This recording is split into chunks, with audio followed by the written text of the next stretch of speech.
Welcome to Journaling with Nature, the podcast for those who want to turn curiosity into wonder, a pencil sketch into a rabbit hole of discovery, a moment of stillness into a life full of joy.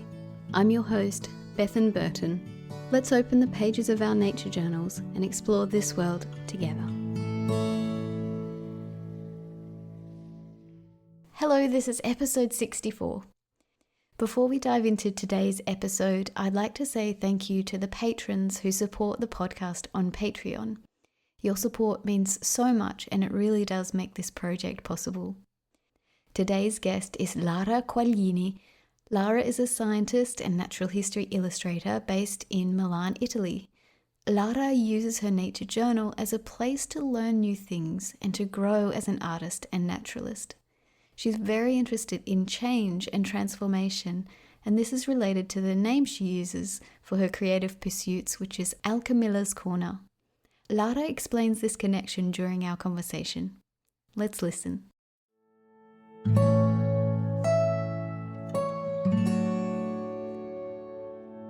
Thank you so much for being here with me. I'm looking forward to this conversation. Thank you. Thank you for having me here. It's a big honor for me to be part of your podcast. I love it. You're very welcome. So you are a listener, and so you know that I always start at the beginning and I ask my guests about nature in their childhood. Have you always been close to nature? Well, as you know, I was born in Milan and I lived here all my life. So as you can imagine, a big city isn't not really a natural place, if you can say that. But my parents are very fond of nature and of mountains in particular. And before I was born, they bought a house near Como Lake. I don't know if you know approximately Como Lake. It's quite famous here in Italy, but also abroad. It's a very nice region near the Italian Alps. And so I get to spend a lot of holidays and almost all my weekends there in the pre-Alp regions. And that's truly a beautiful place since it's near the lake, but it is also surrounded by woods and by mountains. And so I had the chance when I was a kid to explore this region. I remember taking lots of trekkings and hikings with my family and have seen a lot of beautiful places. Then, moreover, when I was about 6 or 7, always my parents bought also some land near this house. And they wanted to make an orchard and a vegetable garden out of this land. But when they bought it, this was quite a wild place, full of plants, full of trees. And so they had to work a lot before they get to before they get to eat something grow by them, if you know what I mean. And so I get to spend quite some times there as well. And while my parents were working the land, me and my sister played all around and explore the surrounding woods and the rivers that were there, often finding incredible stuff like nests or eggshells, bones. And it was really a happy period of my life when I think back of it. Do you think that this planted a seed inside you to take that absolutely. into your adult life? Absolutely. I still love going in the same places when I were a child, and these places just give me the same vibes than when I was a child. I don't know. Yes, and it's truly built a strong connection with nature and with the mountains in particular that stays with me all the time. And now in your adult life, you are a natural history illustrator, and I'd love to know the backstory and how you came to do this. Well, actually, I'm a natural history illustrator, but not full-time. I do I work at university. I'm a PhD student, and this is like my second job. And yes. I've always drawn, since I can remember. In particular, during the years of junior high and high school, I was very much into drawing comics and mangas. So my art production back then was more focus, on the human figures and humans in general. Then this passion of mine slowly turned off when I started go to university, because I started focusing more on my studies and on new interests. During these years, I've studied natural science first, and then I landed up in environmental sciences for my master degree. And in these years, I really got into nature again. After my teenagers year, where I was like, I don't know, like all teenagers, I sort of reconnected with this side of myself again. And also in the same year, I passed through sort of a tough period for me, because I experienced some kind of depression, and I was always unhappy, I was always angry. And I felt like I couldn't find my center anymore. I was like out of balance. I didn't know why. So I started going to therapy, and to try to feel better, of course. And during my therapy sessions, I discovered my passion for drawing and for art again. And I found that drawing was a way to express myself. And through my drawings, me and my therapist together were able to deepen the knowledge about myself. It was very cool. It was, a powerful tool. So the art production of that time was all in black and white, so I didn't use color at all. But the natural world was all around it. It was there in my drawings. So it seems that drawing nature was a way to better understand myself and to explore, to deepen the knowledge of myself. So I started drawing more often, and even outside the context of therapy, and slowly started to try new styles and new materials. So, for example, I began using watercolors, and slowly developed my current style. Yes. Wow, I feel like that's a powerful story. It's a powerful story because you found two important things, nature and art, and both of these things help us be in the present and be still, exactly. and find flow, find connection. And that even through art therapy, nature was still present with you and giving you a message, like a little hands up in the air, like, Exactly. come back to me. Follow that way. Yeah. Yeah.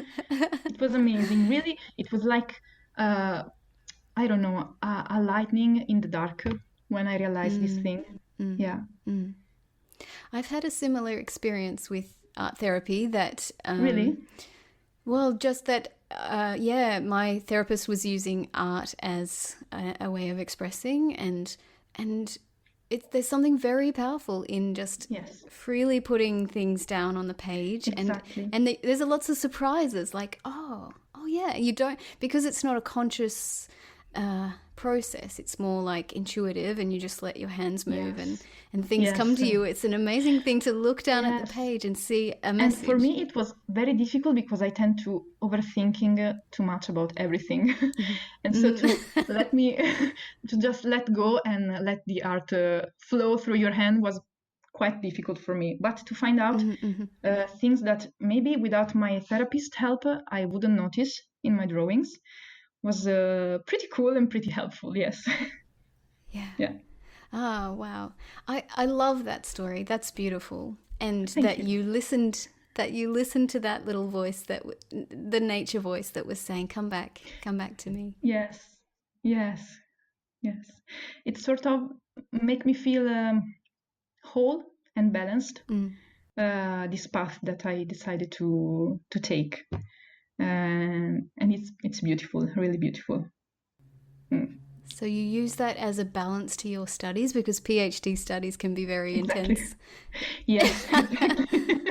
Yes. So actually, I'm going to start next month, so I am not started yet. But yes, I have the feeling that it will be quite hard. But I have this tool that is nature journaling and nature art that somehow reminds me that everything is gonna be okay, and it's okay to just sometimes take your time and do art and enjoy the present moment. And so it's a great help. Yes. Tell me about what you're going to be doing your PhD on. Well, my PhD is going to be in environmental sciences, and I work in the botany lab of my university. I'm working there right now, and I think I will focus on the study of invasive alien plants, and yes, the factor that can promote invasion related to the relationship between the plant and the soil biota. Wow. Yes. How wonderful. Yes, it's quite interesting. Yes. So I'd love to know what you see around you. What does nature look like where you live? Okay. So as I told you before, I live in Milan, which is quite a big city where nature seems to be quite difficult to find, although actually it's rather a green city, meaning that you can find some green if you walk through the streets or there are a lot of parks. But it's a busy, noisy, and polluted city, like most of the big cities around the world, I suppose. So it can be quite stressful to stay here all year long. But the positive thing where I live, not Milan in particular, but the region where I live in a region in northern Italy, which is called Lombardy. And it's a very heterogeneous place because you can just take your car and a few kilometers off Milan, you can find countrysides or beautiful hills, or of course the Alps, with only like 1 hour by car. And this gives you the opportunity to experience different kind of natural landscapes outside the city context, the urban context. And I think this is pretty cool because I easily get bored. Yes. So to change the context where I stay, it's useful sometimes. It helps you clear your heads and see things in on a different perspectives. And yeah. And I'm interested because you are in a big city, and Yes. during lockdown, during COVID times, sometimes you are forced to stay put. You're not able to go out and find these grand places. And I'm Yes. interested in your take on finding little pieces of nature, little small parts of nature in a big city. Yes. Yeah. Here in Italy, we were forced to stay within our cities for quite some times. And when I was in the mood for some nature sketching, I had to find inspiration within this urban context. And before I said that Milan is quite a green city, but the green you find here, with some exception, is mostly derived from ornamental or exotic species, which I'm not particularly fond of. I don't like them so much. So I've decided to dedicate some pages of my natural sketchbook to some native common species, plant species that can be easily found here in Milan, but in Italy in general, and that are not cultivated, but they grow naturally. So these are species that most of the people don't even notice because they are considered sort of ugly. They are not considered special. They are like they have small flowers and they commonly grow on the sides of the sidewalk, so no one notices them. They are considered weeds. So you have to look carefully at them to truly appreciate their appearance. And sometimes even you have to use a magnifier glass to truly appreciate them because maybe they are tiny, they are, I don't know. So I've decided to start this project, as so far I've illustrated 3 plant species. But I'm planning to do more of them because I think it helps me paying more attention to the environment I get to experience every day. And yes, it's a project I care so much about. I find it quite helpful. Yes. Mm-mm. Yes, I really love that because as nature journalists, we have this wonderful privilege, I feel like it's almost special glasses or something that we can put Yes. on to be able to see extra special things where others just see something common or they don't even see it at all. And I love Exactly. that you're doing that with this project. Yes. Anytime I get the chance to find new species, maybe these are species that I already know, but maybe I never really look at them. That's the thing. Maybe you know them, Yes. but you observe them like for the first time when you draw them and when you study them and when you see where they grow and what the flower is like or the seeds. It's really cool. Mm. Isn't this amazing thing about the human brain that you can see something every day and never see it? Yeah, It'll exactly. Yeah, pass by. Yeah, it's so weird. it's I had amazing. this experience when when I was in my early 20s. Mhm. I was in my mum's house and I saw this wall hanging that she had, it was a batik wall hanging. Okay. And I looked at it. She had had it since I was a child, and I've seen it hundreds and hundreds and hundreds and hundreds of times. And this one time I saw it when I was in my 20s, and I said to myself, I've never looked at that thing, Yes. even Yeah. though I passed it all those times. And it was a batik picture of a rooster, and for the first time in all those years, I looked at it. Yeah. I had similar experiences, so I can understand. And it's wonderful that we can turn this on as nature journalists and put on our special seeing goggles Yeah. and see something for the first time. But it's not automatic. You have to really Yes. uh, work to be able to notice things. It's not easy. It's not like I don't. Yes. Mm, It's not like magic, but exactly. I love the saying intentional curiosity. So we Yeah. can sort of turn on this intentional Yeah. curiosity Exactly. and then go for it. Exactly. Yes. So you create under the name Alchemilla's Corner. Yes. Tell me about the background of this name and why you chose Alchemilla to represent you and your work. Okay. So Alchemilla is the name of a plant of the rose family.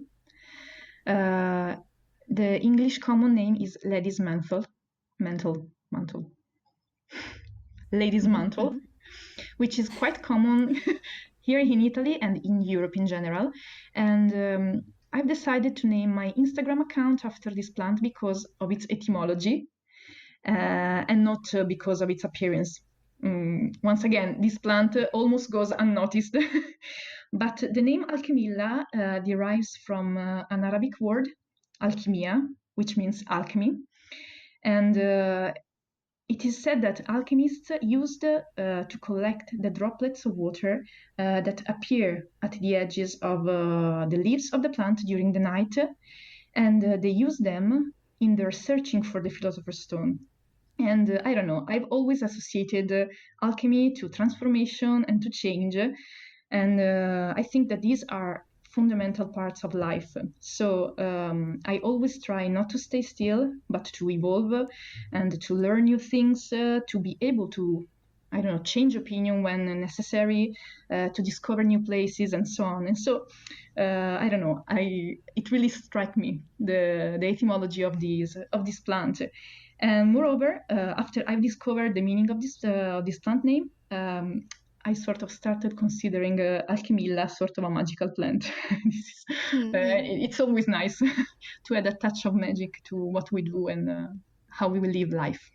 That's a really special explanation. I like that. Thank you. And I'm wondering, did you have formal art training or have you just learnt on the go by creating? Yes, no, I did not have any formal art training. And as I said you before, I've always drawn since I can remember. So over time, my skills and my approaches to art have changed and have improved. And I think that a true factor that is true for everyone is that the more you draw and the better you become. And the more confident you become with a specific subject or a specific technique. So it's like, of course, you always have to learn. The learning process in art is never ends, but with everything in life in general. But particularly in art, you never stop to learn, and this is pretty cool because I like to learn new things. And I try not to sit where I'm confident with my art. I tend to do this. Like when I'm good at drawing something, I tend to draw always the same subject or with the same techniques. But you get better only if you try new things and you get out of your comfort zone. That can be uncomfortable and difficult to do, can't it? To step outside of what you're comfortable with, but it's wonderful that you do that deliberately. Yeah. Yes, I always try to push myself when I can, because yes, it's a way to grow and to acquire more experience. Yes, I think it's a very great shame that people have this perception that you have some sort of art talent or you don't have it. And a lot of adults say, I don't have it, I'm terrible, but they don't understand that. They don't even try. Yeah. Yes, that you get better just by doing it, and nobody has art talent. You just improve over time. Yes, exactly. Maybe there are people who have better observational skills, and maybe these things can help them. But of course, no one is born with the with the brush in your hand. Yes. So it's just something that you do. It's like everything else in life.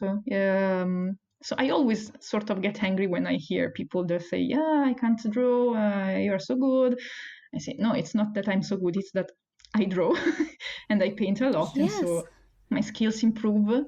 And you can do it too. Do it together. Let's do it together." But people are often, they just build a wall and they don't even try. Yes. Or maybe they start, but then they get frustrated because they don't see, improvements in short period of times. And so, I don't know.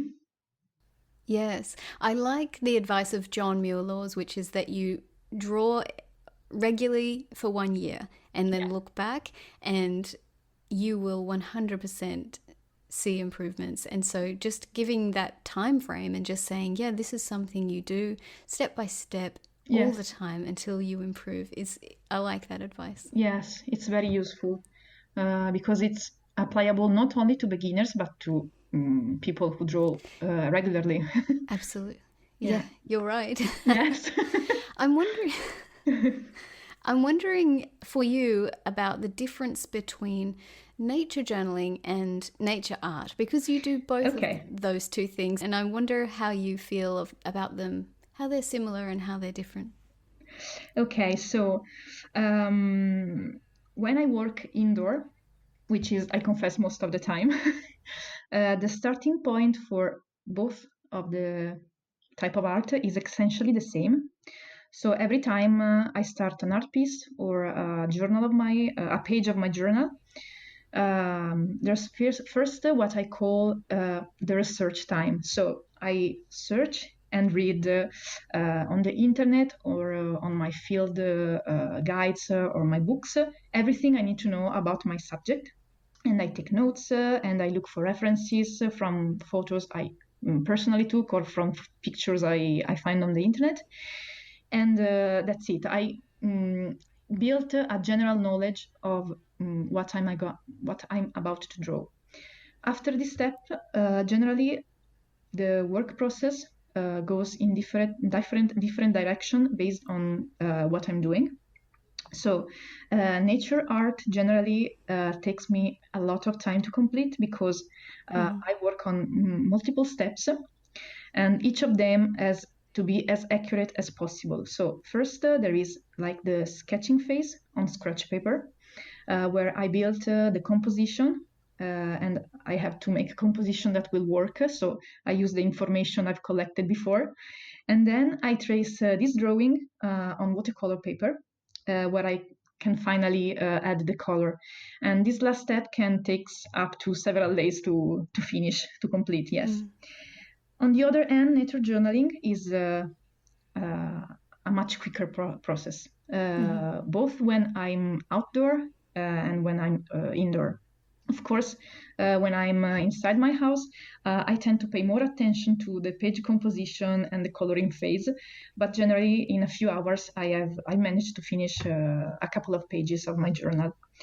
I can say in general that nature art put a lot more pressure on me than nature journaling and nature sketching, because yes, I feel it has to be as close to perfection as possible, and this can be quite stressful sometimes. But on the other hand, when I fill the pages of my nature journal, I try not to think too much about the final result, and I just try to enjoy the process. And this is particularly true when I'm outdoor, because I often practice nature journaling when I'm hiking, often in the mountains, when I'm not generally alone. So I have to draw and paint quickly because generally I am the only one of the who's drawing. And so I literally don't have the time to think about the final result. But it's a good exercise, I think. Yes. And I'm wondering about your tools and materials that you use, and whether you have an indoor painting kit and whether you have as separate from an outdoor painting kit. What's your favorite things to use? Well, so as I told you, I generally do nature journaling during my hikes. So my materials have to be light and easy to use. So generally, I take with me a small watercolor palette of 12 colors and some white gouache, which is very useful. I found it quite useful. Then I bring with me a mechanical pencil, an eraser, a white gel pen, a towel, some ink pens. I love to use ink, both for writing and for drawing.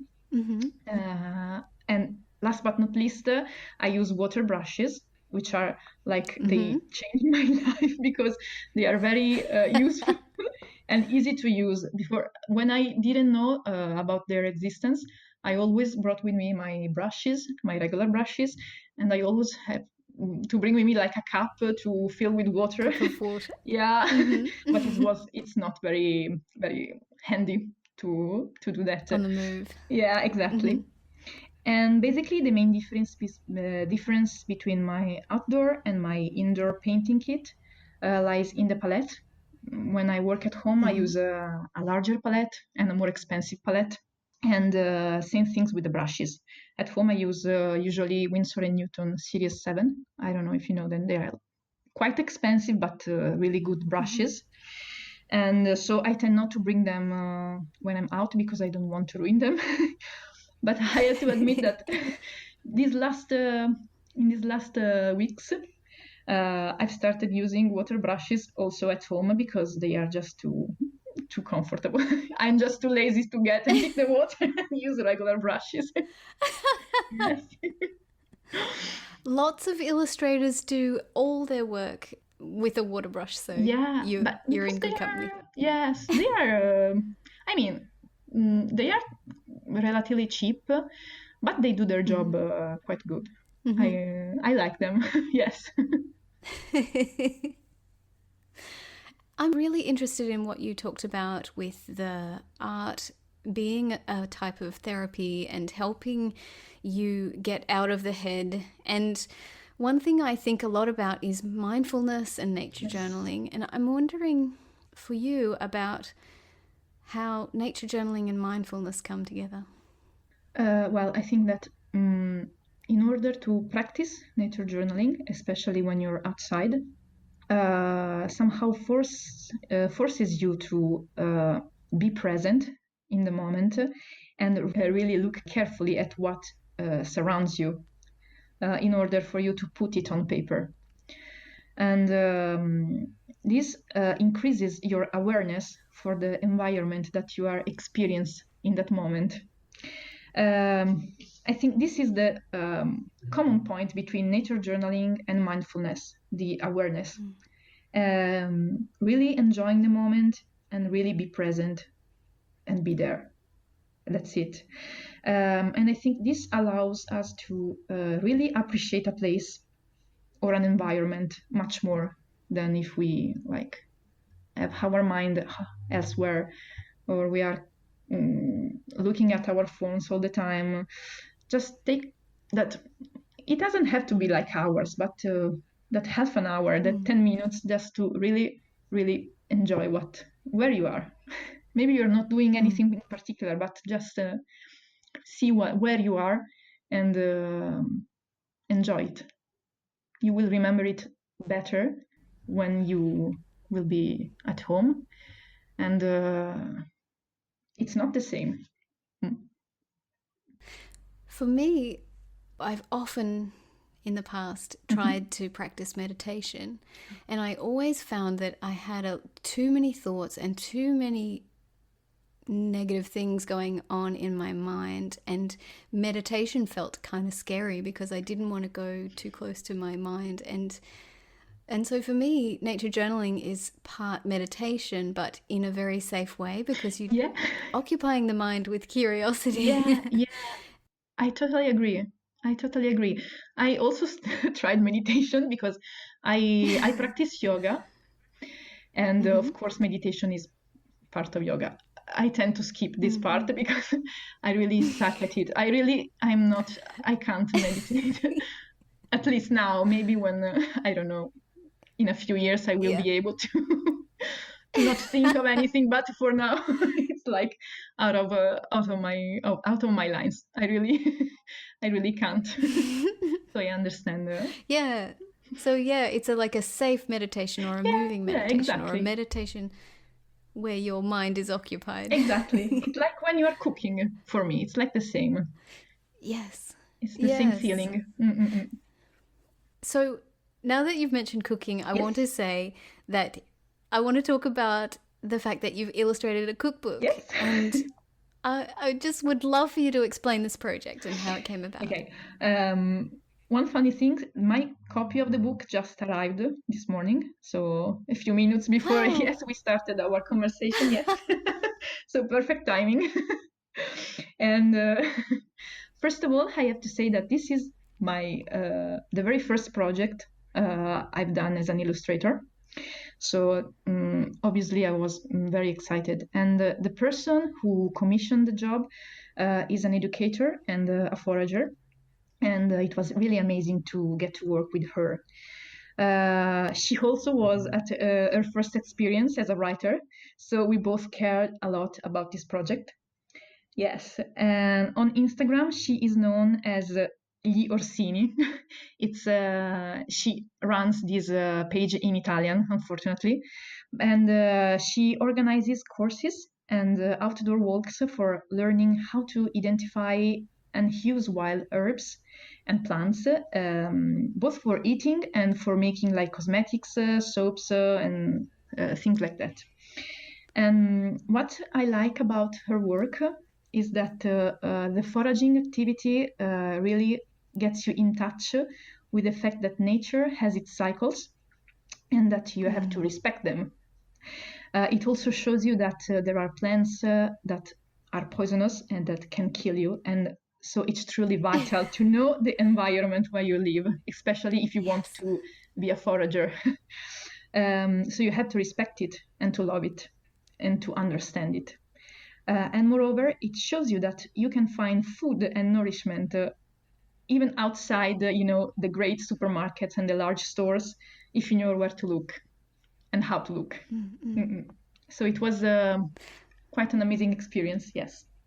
Oh, congratulations. How wonderful that it arrived today. Did it feel amazing to have it in your hands? Yeah, it's amazing. I can't believe it. I mean, it's a small production, like there are 100 of copies of that.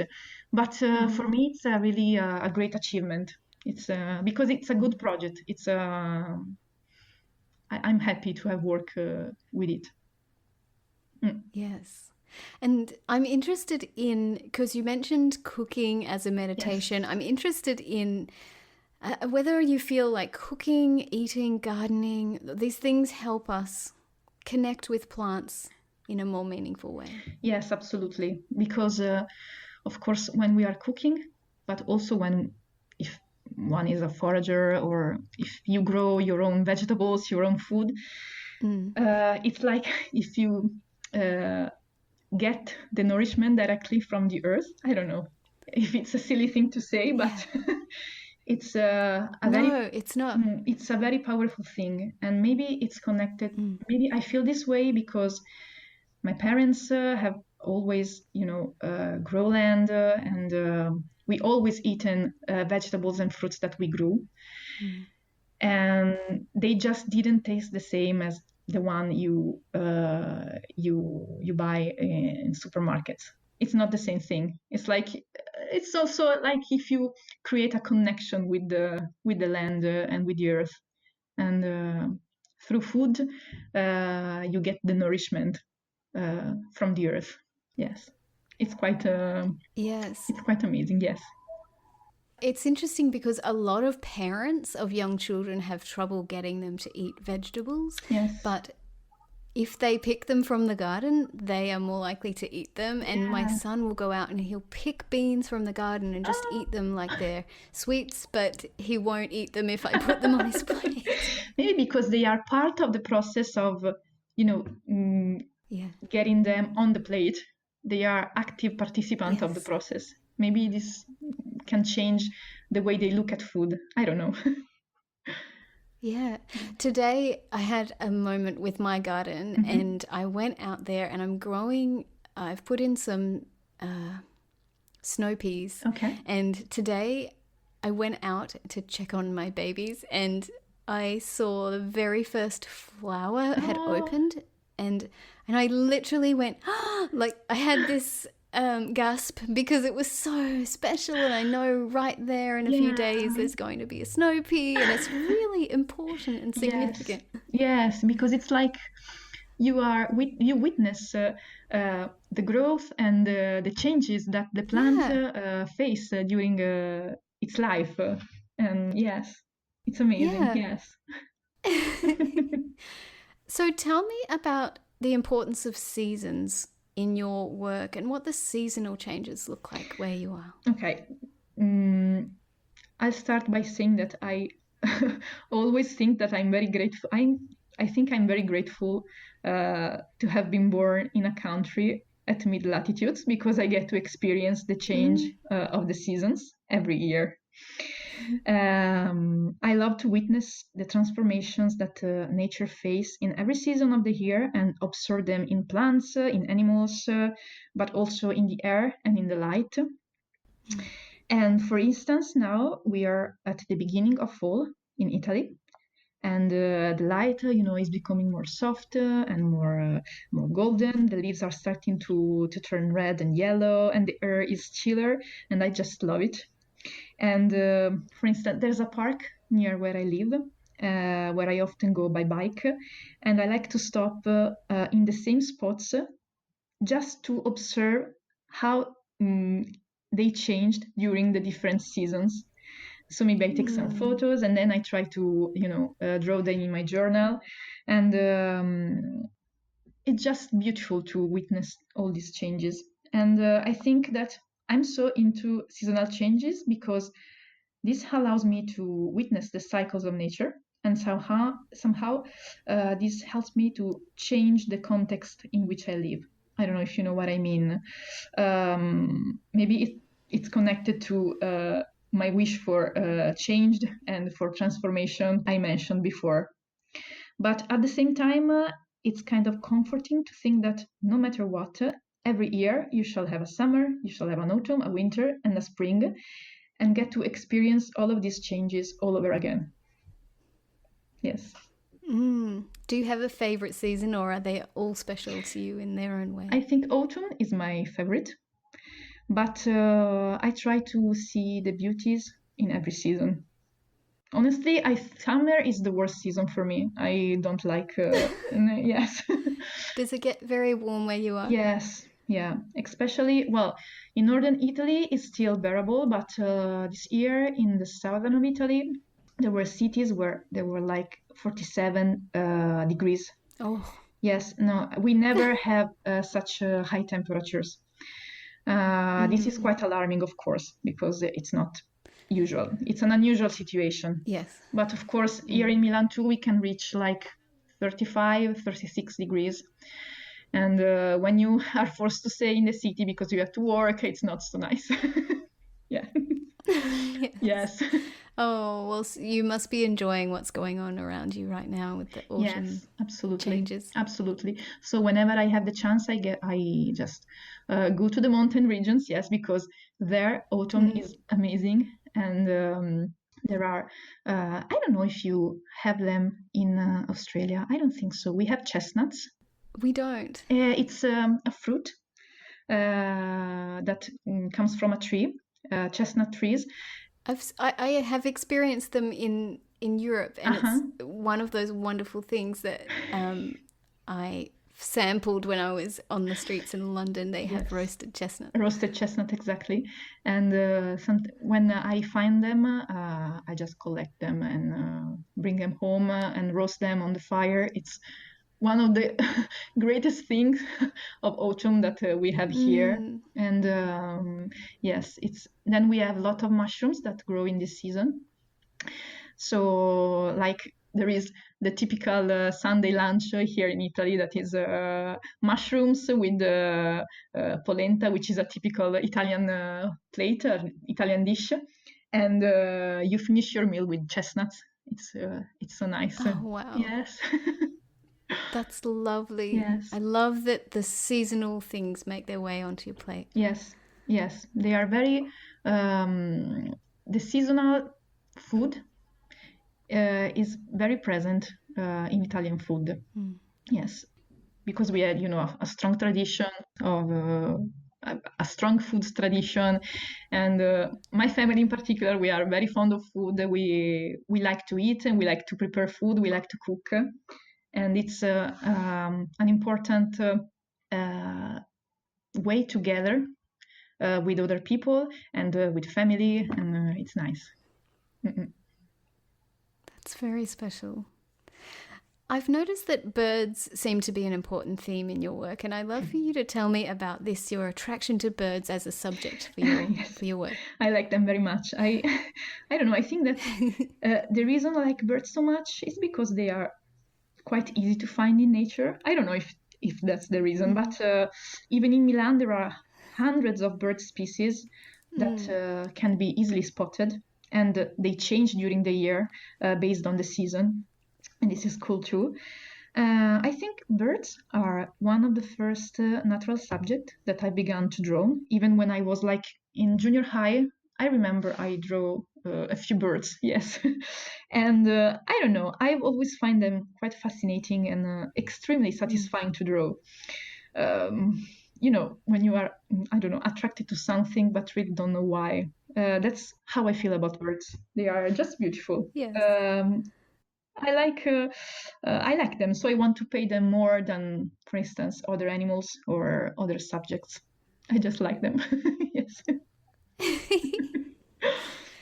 And I wonder if you have noticed changes that have happened in your art practice. I'm interested in changes that happen and how people change over time in their habits and their journaling practice.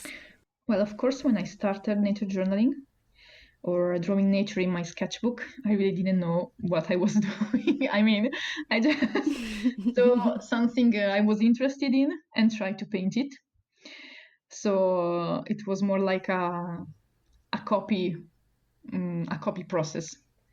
Now I think that my pages are more well constructed. I try to balance, for instance, the drawing part with the written words, and to draw details as well as landscapes or larger portion of an environment or of a subject. That's one thing I like to do with my journal, which is the comparison between similar species. I like to do it very much.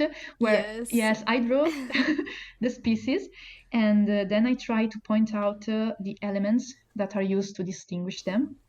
And this is really helpful for me because for me, drawing is also a learning tool. And so not only a way to express myself, but with drawing, I remember more easily things. So when there are species that I tend to confuse, I draw them and I just yes enlighten the differences between That's them. wonderful. Yes. As a way to cement that knowledge in your own mind. Exactly. Yeah. That's wonderful. I love that you do that with so much intention. Yes, I try to. Yes, but not too much intention, meaning that if I put too much thoughts on it, then it becomes stressful for me. So I just try to just do it. Yes. And not thinking too much about it. Yes. Yes. So I wanted to talk to you about some places that you've visited. Yes. So you've visited some really amazing places, and recently you posted about having explored Iceland, which is such a spectacular environment. And you've also talked about spending time in nature in the Italian Alps and elsewhere. And I'd love for you to talk about connecting with wilderness and nature in these exceptionally, astonishingly beautiful places. Yes, well, I was lucky enough to be able to travel to Iceland recently with a friend of mine, and we have an amazing time. We explore a lot. We rented a car, so we were able to drive through many different landscapes. So we saw like glaciers and lava fields and fields covered with mosses, and it was just really amazing. Iceland, it's an amazing. I don't know if you have ever been there, but I haven't, but I have wanted yeah, to if you have go. the chance, you should definitely go there because there is no other place like Iceland. I don't know. A few months ago, I had these feelings that was growing inside of me. I thought like I have to go north somewhere. I want to go north. Yes. Wow. And so I decided like in a flashlight, I decided to go to Iceland and I organized the trip. Wow. Yes. It was kind of the impulse. I followed the impulse of the moment and get to see really, really beautiful places. And I felt really connected with the landscapes I saw, like the mountains. Maybe because I somehow connected them with the landscapes that I experience here in Italy as well. They are not alike, of course, but you know, I always feel strong emotion when I see the mountains because somehow I grew with them and I visit them a lot, and it's always a powerful thing to see this this large geological formation and to think that the Earth is moving beneath our feet and to witness yes this outer manifestation of Earth movements. It's I don't know. It's a very powerful thing. You usually don't think about these kind of things, but when you find them in front of you, you cannot think about it. It's yes. Yes. That's so interesting. Yeah, and Iceland has so much thermal activity Yes. and so much going on in terms of, yeah. Ah, that's really cool to think about that, to think that the Earth, the actual Earth, not nature and ecosystems, but the actual Yes. Earth has its own movement Yes. and its own dynamics It's and like power. I love that. it's kind of like if the Earth was a living organism itself. I must say, one of the things that I was more impressed by in Iceland was when we visited the geyser fields. So they were geysers, you know, and of course I love the most famous geyser when there is the stream of waters that just pop out from the earth. But the thing that I appreciated more was a latent geyser. There was this geyser that was not in activity for quite some years, and he was just there, like if he was resting, you know. Okay. Yes, Yep. it was I don't know. It made me feel no, I don't know how to explain this. I love that you had this intuition about going north and you Yes. just seized that opportunity and did that and then had this powerful nature connection Yes. experience. Yes, it was. It's very special. Yes, it was quite special. I don't know. I know I had to do it, and so I did it without thinking too much. Yes. That's so cool. Mm. I'm wondering about natural discoveries that you've been putting in your journal lately. Is there something that you've been focusing on? Well, I thought that I would do more landscapes because I found them quite difficult. I'm not very comfortable at drawing landscapes, but I think that maybe if I start by drawing small landscapes, like thumbnail landscapes, maybe it will be more easy to do them, to paint them. And so I was thinking about adding some pages where maybe I can talk about what I saw in Iceland. And, you know, honestly, recently I've been quite in a period where I found difficult to make art, maybe because I'm focused on other things. But, the art process is like, like waves. There are moments where you want to create all the time, and every hour that you awake, you are like there painting and drawing. And there are moments where you just can't, and I think I'm in one of those moments. So I don't force myself. I listen to myself and say, it's okay. When you want, you'll start making art. Yes. And I think nature journaling is also this: not force yourself to create at all cost, but learn to listen to yourself. And if it's not the right time, just don't do that. Yes, absolutely. And that, just when you were saying that, it just reminded me of a season. There's seasons for doing a lot of art, and there's seasons for being a bit more dormant, like winter. Yes, we are made of cycles, I think. Yes. Yeah. And I think being close to nature helps us. I don't know, I always feel like I take these metaphors from nature and I put them into my own life. They are useful. Yeah, I do that too. Yeah. And so I feel like the closer we are to nature, the more we can take these lessons and use them for making ourselves be gentle. Yes, exactly. We learn from nature. We respect nature's cycles. And in the same way, we have to respect our inner cycles and try to understand them and to understand that they are normal. And yeah. Yes. It has been such a pleasure to talk to you. Thank you very, very much for being my guest today on the podcast. You're welcome. It was amazing to be here. Thank you for inviting me. It was an honor, and I can't wait to listen to other podcasts from you. Thank you. Thank you.